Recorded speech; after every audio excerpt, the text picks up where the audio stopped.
नमस्कार दोस्तों, स्वागत है आपका वनडे एग्जाम सेंटर में। दोस्तों, आज के वीडियो में हम लोग दीनदयाल उपाध्याय गोरखपुर विश्वविद्यालय गोरखपुर के बीए 6 सेमेस्टर एंशिएंट हिस्ट्री का जो दूसरा पेपर है, जिसका नाम है रिलीजन ऑफ एंशिएंट इंडिया और जिसका पेपर कोड है AAC 305, उससे संबंधित एक प्रीवियस ईयर क्वेश्चन पेपर को सॉल्व करेंगे। सत्र 2023-24 का एक क्वेश्चन पेपर है। इसी प्रकार का क्वेश्चन पेपर आपकी परीक्षा में बनेगा और इसमें से भी ढेर सारा प्रश्न आपकी परीक्षा में पूछा जा सकता है। तो परीक्षा देने जाने से पहले इस वीडियो को जरूर देख करके जाइएगा। चलिए बिना देर के वीडियो को शुरू करते हैं। आपका पहला प्रश्न है, वैदिक देवताओं को कितनी श्रेणियों में विभाजित किया गया है? तो वैदिक देवताओं को कुल 3 श्रेणियों में विभाजित किया गया है। पहले का डी ऑप्शन आपका सही हो जाएगा। दूसरा प्रश्न है, ऋग्वेद में देवताओं की कुल संख्या कितनी बताई गई है? तो ऋग्वेद में देवताओं की कुल संख्या 33 बताई गई है। ए ऑप्शन आपका दूसरे का सही हो जाएगा। तीसरा प्रश्न देख लेते हैं। इसमें आपसे पूछा गया है कि ऋग्वेद में शिव के लिए किस शब्द का प्रयोग मिलता है? तो ऋग्वेद में शिव के लिए जिस शब्द का प्रयोग मिलता है वो रुद्र है। बी ऑप्शन आपका तीसरे का सही हो जाएगा। चौथा प्रश्न है, वज्र किसका आयुध है? तो वज्र जो है इंद्र का आयुध माना जाता है। डी ऑप्शन आपका चौथे का सही हो जाएगा। आगे बढ़ते हैं, पांचवा प्रश्न देख लेते हैं। इसमें आपसे पूछा गया है कि महाभिषक संज्ञा किस देवता की है? तो महाभिषक संज्ञा जो है रुद्र की है। ए ऑप्शन आपका पांचवें का सही हो जाएगा। छठा प्रश्न है, पाशुपत संप्रदाय के प्रवर्तक थे। तो पाशुपत संप्रदाय के प्रवर्तक लकुलिश को माना जाता है। सी ऑप्शन आपका छठवें का सही हो जाएगा। आगे बढ़ते हैं, सातवां प्रश्न देख लेते हैं।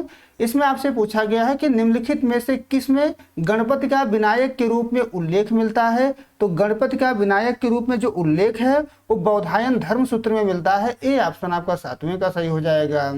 आठवां प्रश्न है, दशावतार मंदिर कहाँ स्थित है? तो दशावतार मंदिर जो है देवगढ़ में स्थित है। ए ऑप्शन आपका आठवें का सही हो जाएगा। नौवां प्रश्न है, इसमें आपसे पूछा गया है कि पापों का नाश करने वाला देवता के रूप में किसे महत्व दिया गया है? तो पापों का नाश करने वाला देवता के रूप में शिव को महत्व दिया गया है। डी ऑप्शन आपका नौवें का सही हो जाएगा।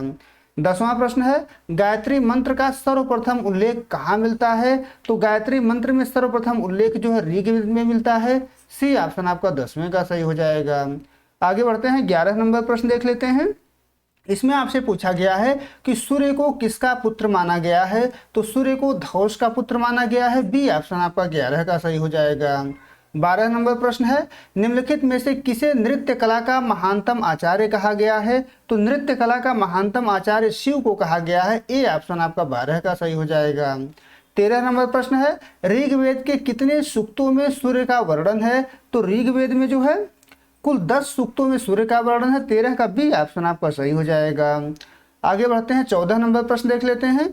इसमें आपसे पूछा गया है कि रुद्र की पत्नी के रूप में पार्वती के नाम का उल्लेख कहाँ मिलता है? तो रुद्र के पत्नी के रूप में पार्वती के नाम का जो उल्लेख है वो केनोपनिषद में मिलता है। डी ऑप्शन आपका 14 का सही हो जाएगा। 15 नंबर प्रश्न देख लेते हैं। इसमें आपसे पूछा गया है कि वैदिक काल में पशुओं के प्रधान देवता कौन थे? तो वैदिक काल में पशुओं के प्रधान देवता पूषण थे। बी ऑप्शन आपका 15 का सही हो जाएगा। 16 नंबर प्रश्न है, वैष्णव धर्म के प्रवर्तक माने जाते हैं। तो वैष्णव धर्म के प्रवर्तक कृष्ण माने जाते हैं। ए ऑप्शन आपका 16 का सही हो जाएगा। 17 नंबर प्रश्न है, हेराक्लीज को किस देवता से अभिन्न माना गया है? तो हेराक्लीज जो है इनको जो है कृष्ण से अभिन्न माना गया जाता है। बी ऑप्शन आपका 17 का सही हो जाएगा। 18 नंबर प्रश्न देख लेते हैं। इसमें आपसे पूछा गया है कि मथुरा में हेराक्लीज की पूजा का उल्लेख किसने किया है? तो मथुरा में हेराक्लीज की पूजा का जो उल्लेख है वो मेगस्थनीज के द्वारा किया गया है। डी ऑप्शन आपका 18 का सही हो जाएगा। आगे बढ़ते हैं, 19 नंबर प्रश्न देख लेते हैं। इसमें आपसे पूछा गया है कि धर्मशास्त्र का इतिहास के लेखक कौन है? तो धर्मशास्त्र का जो इतिहास है वो पीवी काणे के द्वारा लिखा गया है। ए ऑप्शन आपका 19 का सही हो जाएगा। 20 नंबर प्रश्न देख लेते हैं। इसमें आपसे पूछा गया है कि जैन परंपरा के अनुसार वासुदेव कृष्ण किस जैन तीर्थंकर के समकालीन थे? तो जो वासुदेव कृष्ण थे वो अरिष्ट नेमि के समकालीन थे। ए ऑप्शन आपका 20वें का सही हो जाएगा। 21 नंबर प्रश्न देख लेते हैं। इसमें आपसे पूछा गया है कि महाभारत और पुराणों में वासुदेव का उल्लेख किस रूप में मिलता है? तो महाभारत और पुराणों में वासुदेव का जो उल्लेख है वो कृष्ण के रूप में मिलता है। ए ऑप्शन आपका 21 का सही हो जाएगा। 22 नंबर प्रश्न है, हेलियोडोरस किस धर्म का अनुयायी था? तो हेलियोडोरस जो था वो भागवत धर्म का अनुयायी था। डी ऑप्शन आपका 22 का सही हो जाएगा। 23 नंबर प्रश्न है, देवकी पुत्र कृष्ण का सर्वप्रथम उल्लेख प्राप्त होता है, कहां पर प्राप्त होता है आपसे पूछा गया है, तो छांदोग्य उपनिषद में प्राप्त होता है। सी ऑप्शन आपका 23 का सही हो जाएगा। 24 नंबर प्रश्न है, कृष्ण का जन्म किस वंश में हुआ था, तो कृष्ण का जो जन्म है वो वृष्टि वंश में हुआ था, वृष्टि वंश में, तो बी ऑप्शन आपका सही हो जाएगा। आगे बढ़ते हैं, 25 नंबर प्रश्न देख लेते हैं। इसमें आपसे पूछा गया है कृष्ण किसके शिष्य थे, तो कृष्ण जो है अंगिरस के शिष्य माने जाते हैं। ए ऑप्शन आपका 25वें का सही हो जाएगा।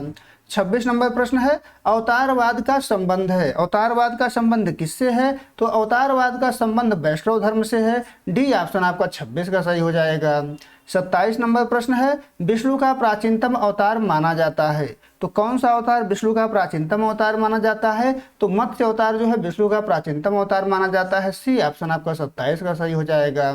28 नंबर प्रश्न है, विष्णु का अंतिम अवतार माना जाता है, तो विष्णु का अंतिम अवतार दोस्तों कल्कि को माना जाता है, लेकिन कल्कि ऑप्शन में नहीं है, तो बुद्ध यहाँ पर अंतिम अवतार हो जाएगा। डी ऑप्शन, ए ऑप्शन आपका 28 का सही हो जाएगा।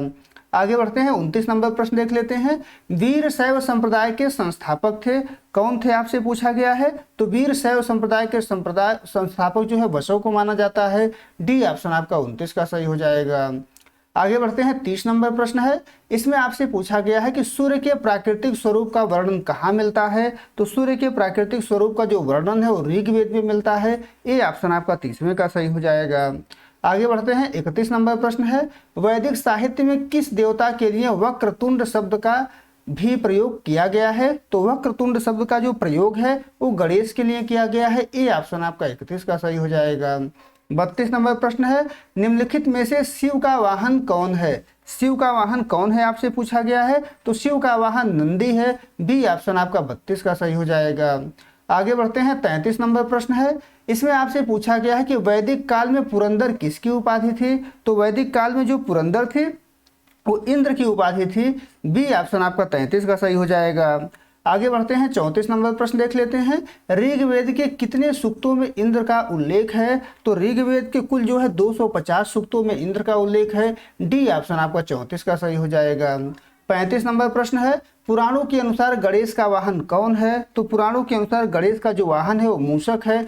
डी ऑप्शन आपका 35 का सही हो जाएगा। 36 नंबर प्रश्न है, गणपति और विनायक सूत्रकाल तक किसके रूप माने जाते थे, तो गणपति और विनायक जो है सूत्रकाल तक रुद्र के रूप माने जाते थे। सी ऑप्शन आपका 36 का सही हो जाएगा। 37 नंबर प्रश्न है, मानव गृह सूत्र में विनायकों की संख्या कितनी बताई गई है, तो मानव गृह सूत्र में विनायकों की जो संख्या है वो 4 बताई गई है। बी ऑप्शन आपका 37 का सही हो जाएगा। 38 नंबर प्रश्न है, दक्षिण भारत में शैव संतों को क्या कहा जाता है, तो दक्षिण भारत में शैव संतों को नयनार कहा जाता है। ए ऑप्शन आपका 38 का सही हो जाएगा। 39 नंबर प्रश्न है, किस वंश के शासक परम भागवत उपाधि का प्रयोग करते थे, तो परम भागवत उपाधि का जो प्रयोग है वो गुप्त वंश के शासक करते थे। सी ऑप्शन आपका 39 का सही हो जाएगा। 40 नंबर प्रश्न है, आहत मुद्राओं पर सर्वाधिक अंकन किसका हुआ है, तो आहत मुद्राओं पर सबसे ज्यादा अंकन सूर्य का हुआ है। ए ऑप्शन आपका 40 का सही हो जाएगा। 41 नंबर प्रश्न है, मग ब्राह्मणों का संबंध किस संप्रदाय से है, तो मग ब्राह्मणों का जो संबंध है वो दोस्तों सूर्य संप्रदाय से है। ए ऑप्शन आपका 41 का सही हो जाएगा। आगे बढ़ते हैं, 42 नंबर प्रश्न देख लेते हैं। साहित्य में मग ब्राह्मणों को कहाँ का निवासी बताया गया है, तो साहित्य में मग ब्राह्मणों को जो है साकल द्वीप का निवासी बताया गया है। बी ऑप्शन आपका 42 का सही हो जाएगा। आगे बढ़ते हैं, 43 नंबर प्रश्न देख लेते हैं। कुषाण सिक्कों पर सूर्य का एक अन्य नाम मिलता है, क्या नाम मिलता है आपसे पूछा गया है, तो मिहिर नाम मिलता है। सी ऑप्शन आपका 43 का सही हो जाएगा। 44 नंबर प्रश्न है, ऋग्वेद के किस सूक्त में सूर्य की उत्पत्ति का संदर्भ प्राप्त होता है, तो ऋग्वेद के जो है इस किसी सूक्त में इनमें से जो है सूर्य की उत्पत्ति का जो है संदर्भ प्राप्त नहीं होता है, तो डी ऑप्शन आपका सही हो जाएगा, इनमें से कोई नहीं। आगे बढ़ते हैं, 45 नंबर प्रश्न देख लेते हैं। इसमें आपसे पूछा गया है कि निम्नलिखित में से किस देवता को लंबोदर के नाम से जाना जाता है, तो गणेश को लंबोदर के नाम से जाना जाता है। डी ऑप्शन आपका 45 का सही हो जाएगा।